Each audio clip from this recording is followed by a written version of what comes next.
आज एक बेहद खास टॉपिक है एसओपी। बहुत सारे स्टूडेंट्स हैं, उनको अपनी एसओपी को लेकर कई तरह की कन्फ्यूज़न होती है।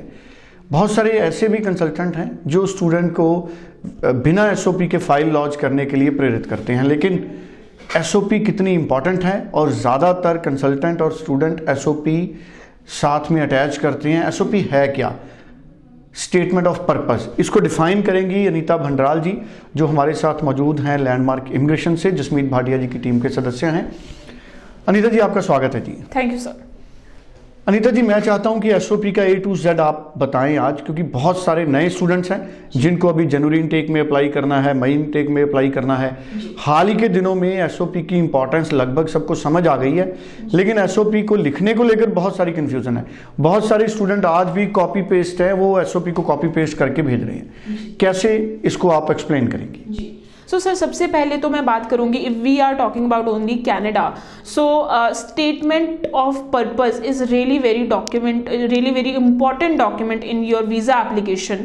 अगर मैं बात करती हूँ तो we have two category, SDS and non SDS. And जब आप IRCC में वीजा एप्लीकेशन आप अपनी लॉन्च करते हैं, नो डाउट वहाँ पे कोई भी कॉलम ऐसा नहीं है कि जहाँ पे वो कहते हैं कि आपको अपना स्टेटमेंट ऑफ पर्पस अटैच करना है। तो बहुत सारे कंसल्टेंट ये भी कहते हैं कि देखिए, कोई भी डॉक्यूमेंट ऐसा है ही नहीं, कोई भी कॉलम ऐसा है ही नहीं जहाँ पे एसओपी के लिए पूछा जाता है। इवन बहुत टाइम तक तो कनाडा की वीजा एप्लीकेशन विदाउट एसओपी भी कंसल्टेंट फिल करते थे, लेकिन अभी आफ्टर कोविड IRCC से जब एक बार मीटिंग हुई थी तो देन उन्होंने एक चीज़ को बड़े क्लियरली बोला था कि अगर किसी स्टूडेंट की एसओपी नहीं है और स्टूडेंट की जो एप्लीकेशन है विदाउट एसओपी आई है, तो हमें पता ही नहीं है कि स्टूडेंट उस पर्टिकुलर कोर्स के लिए क्यों जा रहा है, उसका क्या फ्यूचर आउटकम है, हमें नहीं पता है। एंड ये भी एक मेजर रीजन है कि we are giving the refusal. So SOP is very important. Yes, we do consider SOP. So जब यहाँ पे ये बात आ जाती है कि yes we are considering SOP, तो आपकी एसओपी कैसी होनी चाहिए? मैं बहुत सारे स्टूडेंट्स को मिलती हूँ और बहुत सारे स्टूडेंट का ये होता है कि मैम हमारी एसओपी नहीं थी, हमारी एसओपी अच्छे से नहीं की गई थी, इसीलिए हमारा जो है वीजा रिफ्यूजल आ गया। सो मेरे पास यहाँ पे कुछ पॉइंटर्स हैं जो कि मैं आपको बताती हूँ कि एसओपी का सबसे पहले मतलब क्या है। SOP is statement of purpose. अगर मैं बात करती हूँ यूएस, अगर मैं बात करती हूँ यूके, या फिर मैं बात करती हूँ ऑस्ट्रेलिया, सो ये ऐसी कंट्रीज है जहाँ पे आपका इंटरव्यू हो सकता है यूनिवर्सिटी के साथ, या अगर मैं यूएस की बात करूँ तो हाई कमीशन के साथ आपका इंटरव्यू हो सकता है। सो आप अपने बारे में बता सकते हो कि आप कौन हो, ठीक है, एंड आप इस कोर्स के लिए क्यों जा रहे हो, आप इस कंट्री के लिए क्यों जा रहे हो, क्या आपकी फ्यूचर आउटकम्स है। लेकिन Canada is the only country जहाँ पे आपको इंटरव्यू की जो रिक्वायरमेंट होती है वो ना के बराबर होती है। और मैं अगर मैं कैलकुलेशन करूँ तो सिर्फ 2% स्टूडेंट्स को इंटरव्यू के लिए बुलाया जाता है, जहाँ पे उनको किसी एप्लीकेंट की वीज़ा फाइल में थोड़ी सी प्रॉब्लम लगती है। अब ऐसे टाइम पे हमें बहुत ज़्यादा ज़रूरी है कि हम सामने वाले को बताएं, यानी कि सामने वाले से मेरे कहने का मतलब है हाई कमीशन को बताएं कि why I am going for this course, मैं कौन हूँ, मैंने ज़िंदगी में क्या किया है। अब मैं मेजरली देखती हूँ वो एसओपी लोग क्या करते हैं, कॉपी पेस्ट करते हैं, और वहाँ पे जहाँ पे प्लेजरिज्म आ जाता है, हाई कमीशन इस चीज़ को बहुत बारीकी से देखता है कि अगर आपकी एसओपी में प्लेजरिज्म है तो स्ट्रेट वे रिफ्यूजल्स आ रही है। तो आपकी एसओपी वो आपकी परछाई है, वो आपके बारे में बता रहा है, वो 2 से 3 पेज का document, that should not be copy pasted. पहली चीज़ तो ये है।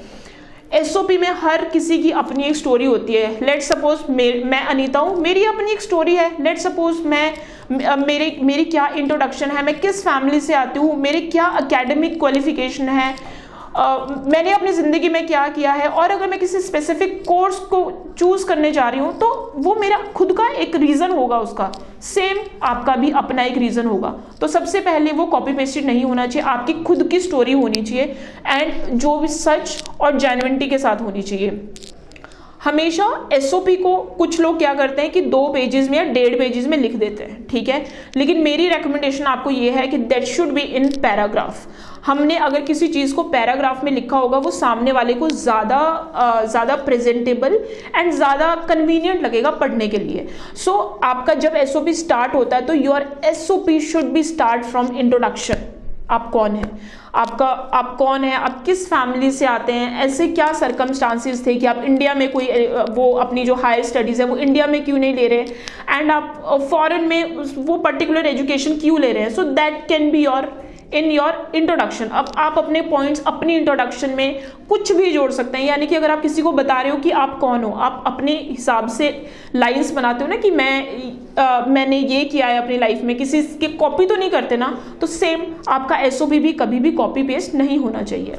देन उसके बाद second paragraph should be your academic details.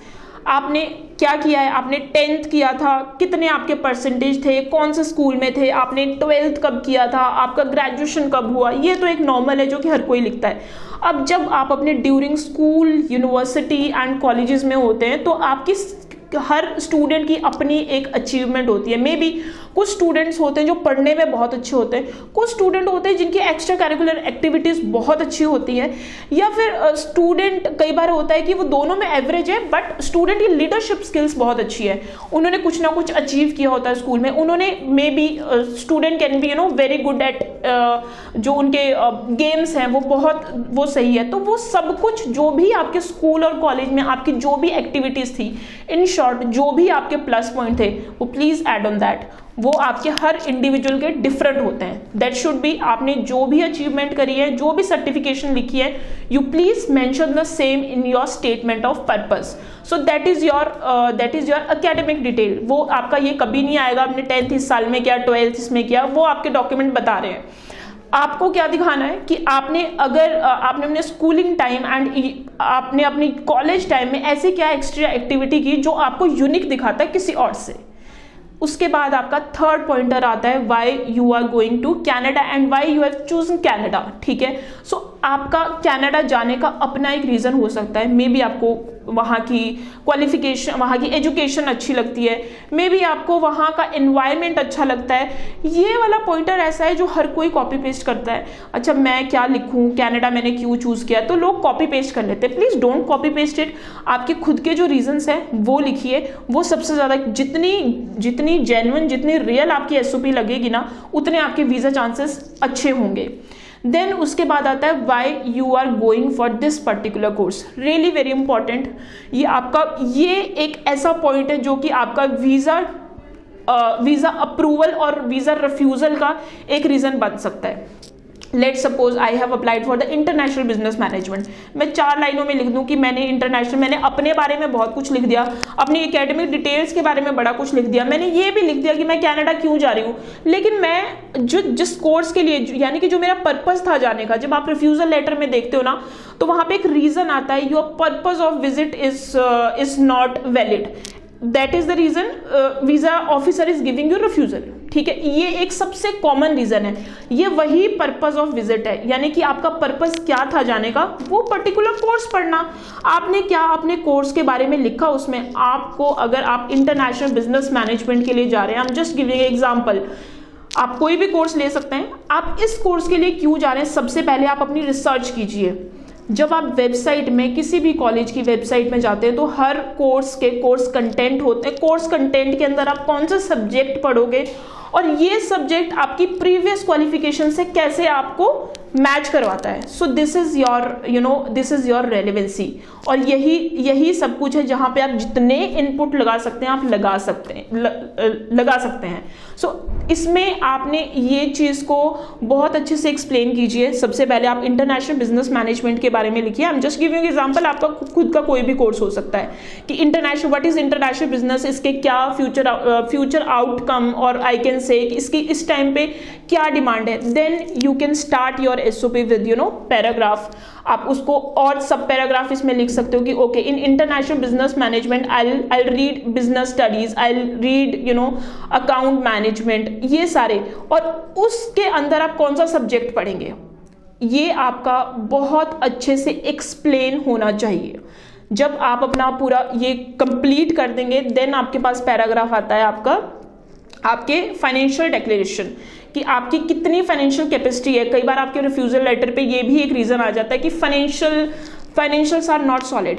तो वहाँ पे आपको आपकी कितनी इनकम है, आपकी फैमिली की कितनी इनकम है, कितनी ट्यूशन फीस आपने पे की है, कितना आपने GIC फिल किया है, और उसके बाद आपके पास मूवेबल इमूवेबल प्रॉपर्टी कितनी, यानी कि आपकी CA रिपोर्ट कितनी है, वो एक पैराग्राफ में प्रॉपरली पॉइंट टू पॉइंट आना चाहिए। एंड उस अमाउंट को आप कनेडियन करेंसी में भी कैलकुलेट करें तो वो बेटर रहेगा। आपके फाइनेंशियल एस्पेक्ट्स आगे, उसके बाद लास्ट में आता है फ्यूचर आउटकम, यानी कि आप कनाडा आपने चूज किया, आप इसमें आपका सब कुछ आ जाएगा। आप कनाडा से ही ये क्वालिफिकेशन क्यों करना चाहते हैं, आप लेट सपोज आप इंटरनेशनल बिजनेस मैनेजमेंट कर रहे हैं तो आपको इसके क्या बेनिफिट्स होंगे फ्यूचर में जाने, जब आप फ्यूचर में इस कोर्स को कंप्लीट करते हैं तो आपको किस तरह की जॉब्स मिलेंगी, जॉब मार्केट में आपकी क्या वैल्यू होगी, कितनी आपकी इनकम होगी, ये सारे पॉइंट्स आप यहाँ पे ऐड ऑन कर सकते हैं। बट आपने अपनी रिसर्च के हिसाब से लिखना है। लेकिन आप अगर इस पूरी रिसर्च को अगर 15 से 20 दिन का टाइम देते हो तो आई एम टेलिंग यू आपकी बहुत अच्छी एसओपी और आपका बहुत अच्छा एसओपी का क्रक्स बनेगा।